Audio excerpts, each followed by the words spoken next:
warahmatullahi wabarakatuh. Perkenalkan, nama saya Putra Winda, NIM 209015114. Matkul pemrograman jaringan komputer 5A. Kali ini saya ingin mempresentasikan atau membahas materi tentang Open System Interconnection OSI 7 Layer Model. Definisi dari OSI Layer yaitu suatu konsep yang memungkinkan pertukaran informasi antara berbagai jenis sistem komunikasi komputer. Singkatan dari OSI sendiri ini merupakan pendekatan dari Open System Interconnection. Setiap lapisan dalam model OSI memiliki fungsi yang berbeda-beda, namun saling berkaitan untuk menyediakan kerangka kerja yang berstruktur bagi komunikasi data dalam jaringan komputer. Tujuan pembentukan OSI sendiri yaitu merangkum setiap tipe komunikasi jaringan di seluruh komponen, perangkat lunak, dan perangkat keras. Model ini dirancang untuk memungkinkan dua sistem mandiri berkomunikasi melalui protokol atau antarmuka yang distandarisasi berdasarkan lapisan operasi satu. Sini ada 7 layer of the OSI model. Yang pertama itu ada physical layer, transmit through bit stream over the physical medium. Dalam model ini, lapisan terendah dari model OSI secara elektrik atau optik mentransmisikan bit data mentah yang tidak berstruktur melalui jaringan dari lapisan fisik perangkat pengirim ke lapisan fisik ke perangkat lunak. Lapisan ini dapat mencakup spesifik seperti voltage, tata letak pin, kabel, data frekuensi radio pada lapisan fisik. Seseorang dapat menemukan sumber daya fisik seperti hubungan jaringan, kabel, repeater, adaptor jaringan, atau modem. Yang kedua ini ada data link layer, defines the format of data on the network. Lapisan ini sendiri atau model ini yaitu node yang berhubung langsung digunakan untuk melakukan transfer data antar node di mana data dikemas ke dalam bingkai melalui alamat MAC. Lapisan tautan data juga mengkoreksi kesalahan yang mungkin terjadi pada lapisan fisik. Yang ketiga ini ada network layer, decides which physical path the data will take. Dalam model ini, lapisan jaringan bertanggung jawab untuk menerima frame dari lapisan tautan data mengirim ke tujuan yang dituju berdasarkan alamat IP yang terdapat di dalam frame. Lapisan ini menemukan tujuan dengan menggunakan alamat logis seperti IP protokol internet. Pada lapisan ini, router merupakan komponen penting yang digunakan untuk merutukan informasi kemanapun ia harus pergi di antara jaringan.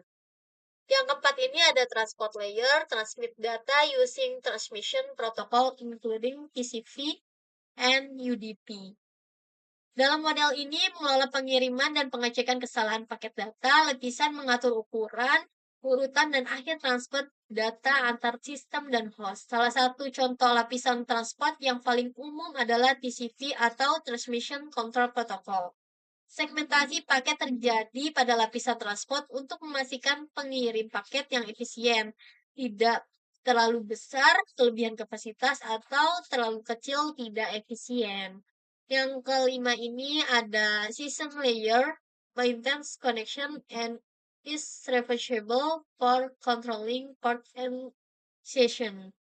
Pada model ini mengendalikan percakapan antar komputer yang berbeda, sesi atau koneksi antara mesin disiapkan, dikelola, dan diakhiri di lapisan. Layanan lapisan sesi juga mencakup autentikasi dan koneksi ulang. Dan yang keenam ini ada presentation layer, ensures that data is in a usable format and is where data encryption occurs. Pada lapisan ini, memformatkan atau menerjemahkan data untuk lapisan aplikasi berdasarkan sintaksis atau semantik yang diterima aplikasi. Karena itu, lapisan ini terkadang juga disebut lapisan sintaksis. Lapisan ini juga dapat menangani enkripsi dan deskripsi yang dibutuhkan oleh lapisan aplikasi.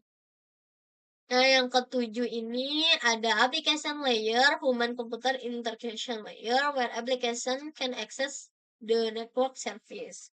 Pada model ini, baik pengguna akhir maupun lapisan aplikasi berintegrasi langsung dengan aplikasi perangkat lunak. Lapisan ini melihat layanan jaringan yang disediakan untuk aplikasi pengguna aplikasi seperti pemrograman web atau Office 365. Lapisan aplikasi mengidentifikasi mitra komunikasi, kesediaan sumber daya, dan menyinkronkan komunikasi. Selanjutnya, yaitu ada OSI layer berdasarkan protokolnya. Yang pertama, yaitu ada application, yaitu menyediakan servis pada berbagai aplikasi network. Nah, ini contoh-contohnya, contoh protokolnya. Yang kedua ini ada presentation layer, yaitu mengatur konversi format data seperti kompresi data dan enkripsi data. Dan ini adalah contoh protokolnya. Yang ketiga ini ada session layer, yaitu mengatur sesi yang meliputi establishing, memulai sesi, maintaining, mempertahankan sesi, dan terminating, mengakhiri sesi antar entitas yang dimiliki oleh presentation. Ini adalah contoh-contoh dari protokolnya. Yang keempat, ini ada Transmort, menyediakan end-to-end communication protocol, yaitu bertanggung jawab pada keberhasilan pengirim data, seperti mengatur flow, control, kendali aliran data, error, description, deteksi error, dan koreksi data, squeezing, atau urutan data, dan size of the packet, ukuran data. Nah, ini contoh protokol dari transport layer. Yang kelima, yaitu ada network layer, yaitu menentukan jalur atau rute yang akan dilalui oleh data. Layer ini menjadikan logical addressing, pengalamatan logika, dan path determination, penentuan rute tujuan. Nah, ini ada contoh protokol dari network layer. Yang keenam ini ada data link layer, yaitu untuk menemukan pengalaman fisik, hardware address, error notification, frame flow control, dan topologi aliran network. Ada dua sublayer pada data link, yaitu logical link control LLC dan medical access control mix LLC.